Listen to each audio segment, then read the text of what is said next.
G'day, this is Jim with Urban Self-Sufficiency, and this tree we're looking at here is the ice cream bean tree. It has a edible pulp inside the seed pods here that's around the actual seed, which is a sort of slimy little black seed. It's a tree that's native to South America.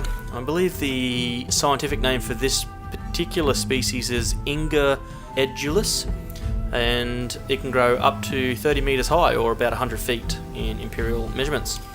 They're quite a little sort of furry outside seed, tough but easy to cut through with a sharp knife, and just cutting down laterally along the edge of the spine of the seed, you can see here the inside with that white pulpy material, which is what it's all about.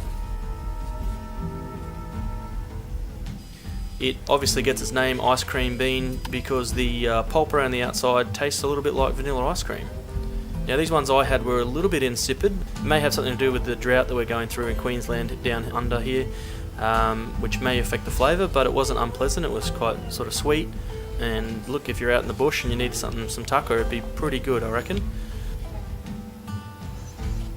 The seeds were interesting. They're sort of a slimy little seed. They look a bit like an organ, almost like a beef heart, but they're quite firm but very easy to cut through.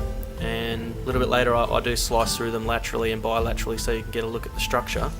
But you can see here this sort of pulpy fibrous material has a texture similar to sort of like a dense wet fairy floss, or candy floss as known in the States. It's strange, if I'm going to be honest, but it tastes great. It's an odd little thing. I was very curious to try it. I hadn't tried it before, but I'd certainly heard about it, and a mate of mine has one in his front yard, and it came into fruit, and he rang me up and said, get around and pick as many as you like. So I jumped at the opportunity, and it was a very interesting experience, and I'd recommend anyone out there trying it. It's a great sort of bush tucker. So I hope that was somewhat informative, and until next time, take it easy.